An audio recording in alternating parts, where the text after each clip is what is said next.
For 57 years, Glacier National Park has never recorded a fatal grizzly attack. Then, in a single night, 2 different bears killed 2 19-year-old women at camps miles apart.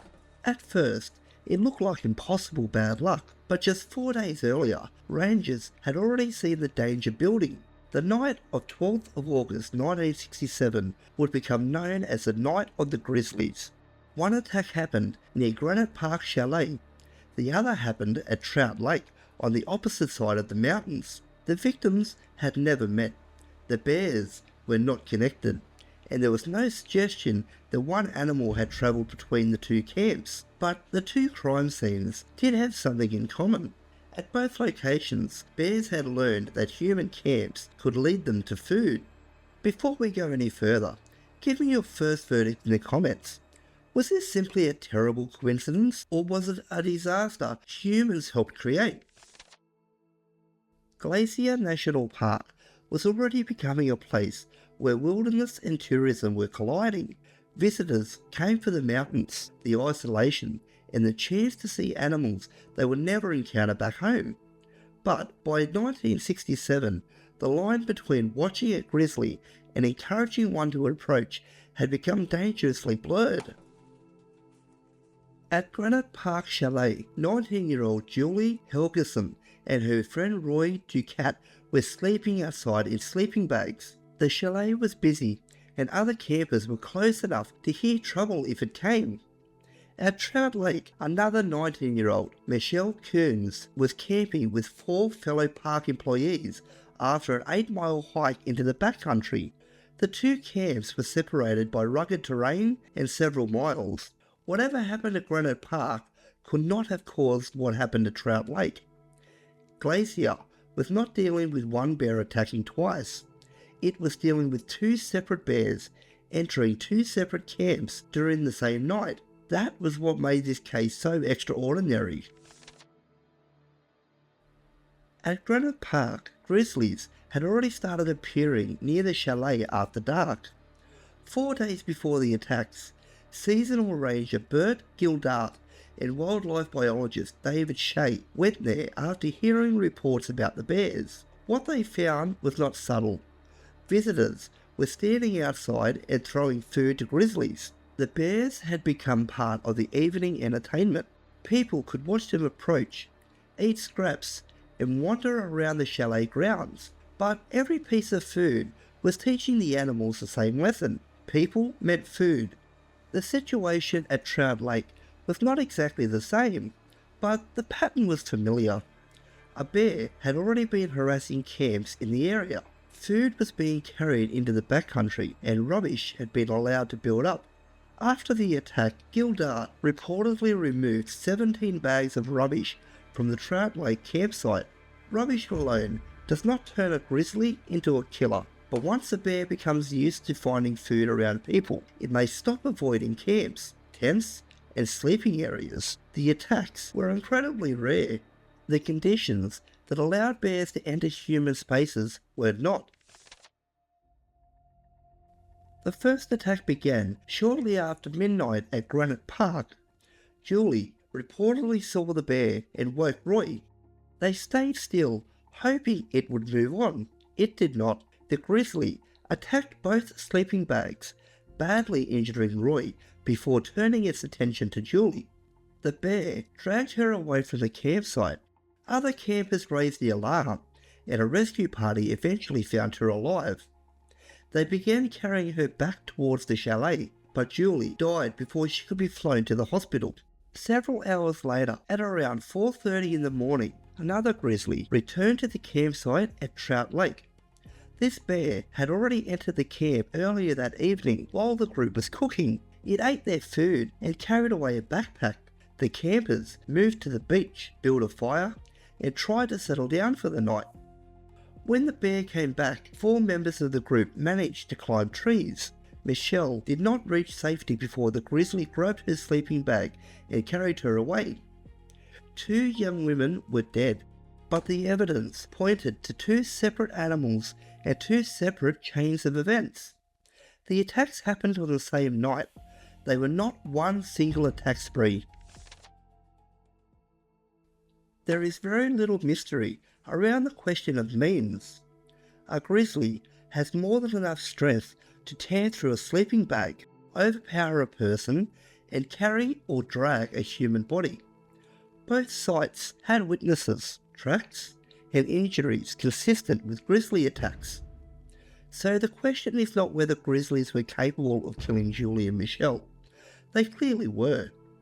The harder question is why two different bears were willing to enter occupied camps and treat sleeping people as possible food. To answer that, we have to look beyond the animals themselves. We have to look at the warnings.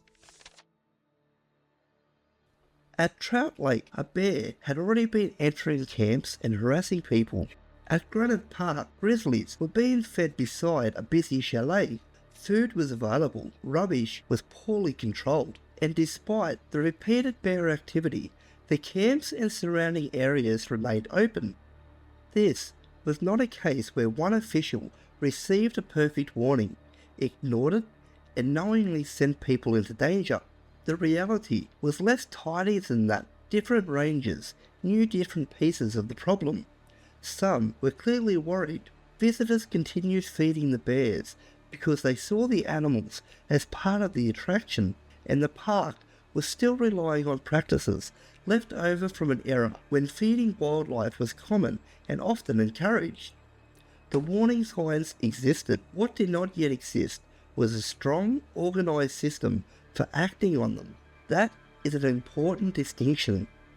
Nobody could have predicted that two women would be killed by two different grizzlies during the same night. But officials did not need to predict the exact time and place to recognise the wider danger. Food-conditioned bears were repeatedly entering areas where people cooked, camped, and slept. Sooner or later, something was going to go badly wrong. After the attacks, park staff began hunting the suspected animals.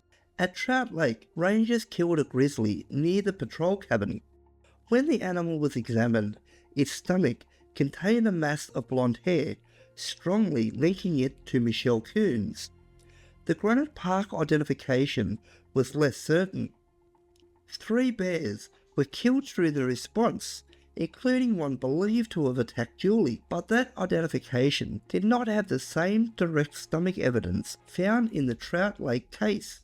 The bears were treated as the immediate threat because they had carried out the physical attacks and might attack again, but killing them could only deal with part of the problem. Removing one food-conditioned bear would not prevent another bear from learning the same behaviour if rubbish remained available and visitors continued handing out food.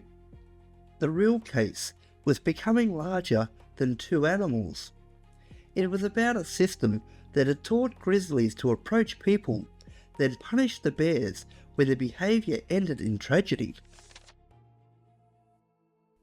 After the attacks, Glacier changed the way it managed both visitors and bears. Food storage rules became stricter. Bear-resistant rubbish containers were introduced. Open dumps were removed. Feeding wildlife could now lead to fines. Rangers were given more authority to close trails and campsites when bears repeatedly appeared. Backcountry permits helped control where people camped, and designated sites began separating sleeping areas from places where food was cooked and stored. The lesson spread beyond Glacier. By 1970, Yellowstone had introduced many of the same measures. Today, most campers understand the basic rules: secure your food, control your rubbish, never feed a wild bear, and stay out of an area when rangers close it. Those rules may sound obvious now. In 1967, they had not yet become part of one complete safety system, and the changes did not only protect visitors, they protected bears as well. Every bear prevented from becoming dependent on human food was one less bear likely to be killed later for entering a camp. Before we reach the verdict, give the video a like If this case has changed the way you think about bear attacks, or the strict rules used in national parks today, it helps more of these evidence-led animal cases reach the wild ones. The bears were not innocent. 2 grizzlies entered occupied camps, attacked people, and killed Julie Helgeson and Michele Koons. But saying 2 killer bears appeared without warning is not an honest summary of what happened. Both attacks came after years of people allowing food, rubbish, and wildlife tourism to weaken the boundary between human camps and wild predators. Problem behaviour had already been seen at both locations. The exact timing was extraordinary. The dangerous conditions were not. 2 grizzly attacks happened in one night. The coincidence was real, but the disaster had been years in the making. Receipts first, verdict later. And for another case involving 2 predators, terrified camps, and a death toll that became legend, watch our investigation into whether the Savo lions really ate 135 people. It is on screen now.